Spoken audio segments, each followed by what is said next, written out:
Whatever the experience of life, whether it's light or sound or taste or smell or sensation, whatever the form of experience of pain or pleasure, every experience that you have is essentially conducted through your spine. Your spine is taken away, or what passes through the spine is in some way dislocated. There will be no experience.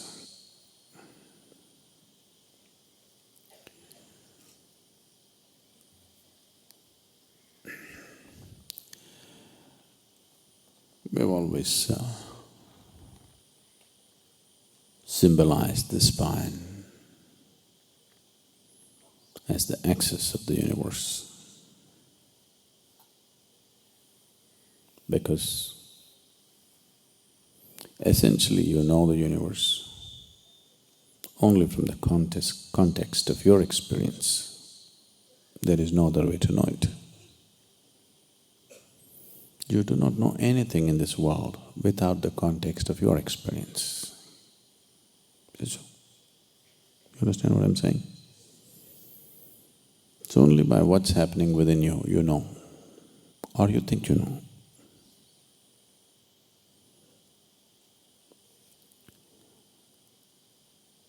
Because you know the existence only by the context of your experience, and the basis of your experience is what is being conducted through your spine right now. Spine is seen as the axis of the universe. Today we know that the whole solar system is just a small blob in this cosmos. Tomorrow morning, if this whole solar system evaporates, there will be no great vacuum, just one little empty space. The rest of the cosmos will not even notice it. That's how insignificant it is. So, in yoga, they went to a different dimension and said, your spine is the axis of the universe. They are not saying this because they believe that you are in the center of the universe. Because you are capable of knowing the universe only from the context of your experience. And the basis of your experience is in your spine. If any individual has to truly determine the nature of his experience on this planet, 100%, then having a little bit of mastery over the spine becomes essential.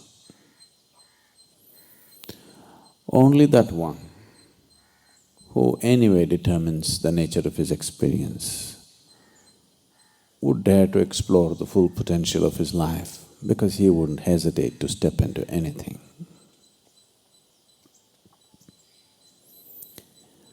If your experience is determined by anything other than yourself, naturally you'll try to avoid a few things and go after a few things. Whatever you consider as those which instigate or stimulate pleasant experiences, you go after that. Whatever you think will create unpleasant experiences, you will go away from that. Once this division happens in your consciousness, that you divide the existence into two, knowing the ultimate unity becomes unnecessarily difficult. Why so much stress and joy, love, blissfulness is simply because of this, so that Your experience is not determined by something else. Once, if you sit here and you think, this tree creates pleasant experience for you and that tree creates unpleasant experience for you, naturally you will never step in that direction, you'll only hang around here. That's what is happening right now. That's what is happening with every aspect of life. So once you divide the world, people have been telling you silly things that you should love your enemies. I don't know why you have to make your life so hard. First make an enemy out of somebody and then try to love him. It's very difficult. Isn't it very difficult? If you don't make him your enemy, it would be easy. You make him your enemy and then you try to love him, this is an impossible condition. No? They always want to set impossible things for you so that you'll constantly go there. Let's look at the possibilities. Unless you do not divide the world, it's very difficult to embrace the world, isn't it? In your consciousness, if you divide that this is mine, this is not mine, then trying to grab everything is very difficult. Either everything is mine or nothing is mine, this is okay. Nothing is mine, this is one way, it is okay. Or everything is mine, this is okay, it'll work. These are workable solutions. You are my enemy, but I love you. This is very, very difficult. It's a torture.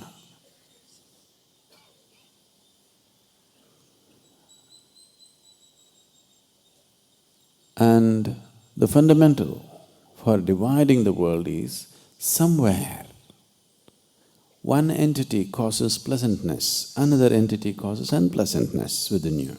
That's why you divide the world, isn't it? It is essentially a survival mode. You know if you go here, it'll be unpleasantness. You know if you go there, it'll be pleasantness. So slowly you start going there, not here. And after some time you cannot go there at all because you know the level of unpleasantness that happens within you. Only if you are determining the nature of your experience, you can keep it pleasant within yourself no matter where you are. If people cause unpleasantness, they can do it only around you, never within you. Once this freedom is there, it's only then you can truly be inclusive. Otherwise you get stuck. Every little sound that you hear, see if you can conduct it through your spine. Everything that you see if you can conduct it through your spine. Right now, I'm speaking. The sound itself is not flowing through this wire, but in the form of electrical impulse, it is going through this wire, through the speakers and boom. If I get this, that's not going to work, this is not going to work. Spine is just like this. Spine itself doesn't know anything, but it is conducting everything. Only the one who understands that all this bunch of wires out there can manage this sound properly, how it should be. We've been having some trouble, you know, because too many wires. Only if you understand every wire that's out there, you can manage this sound just the way you want it. Otherwise, in between so many things will happen. The same with this one. If you have a little mastery over how it's being conducted, then you can ensure what kind of experience you're producing for yourself. Otherwise, everything becomes accidental. Once the very experience of your life is happening accidentally, once your very way of being is accidental, if you're existing here accidentally, then that's like being a potential calamity, you know. Just the fear, what'll happen to me, what'll happen to me, destroys everything. The beauty and the gracefulness of being human will be completely lost once the fear of what will happen is there in my mind. You can… animals are doing quite fine. Lot of the temptation. Any number of philosophers have gone into the forests, watch the quiet, gentle, can't say gentle, the quiet natural life that animals are having. People have been hugely drawn to it, and they have tried to move into the forest and live just like them, simple. This draw is big time because of the chaos of human societies. But what you need to understand is, it's never going to work, because the sense of peacefulness that an animal has is coming from a certain level of unawareness, a certain level of unconsciousness. You cannot fall back there, do what you want. Do what you want. You cannot fall back into the unconscious nature of an animal. Nature has pushed you on into this level of consciousness, you try as hard as you want. You can try hard and become conscious, you cannot try hard and become unconscious, please see this. At least this much nature has taken care for you, that you can only move forward, not backwards. Philosophers and others, various types of people, have tried to live as simply as animals live, hoping that life will become okay. But it's not worked. It is not the complexity of external situation which is doing this. It is just that we are not determining the nature of our experience within ourselves.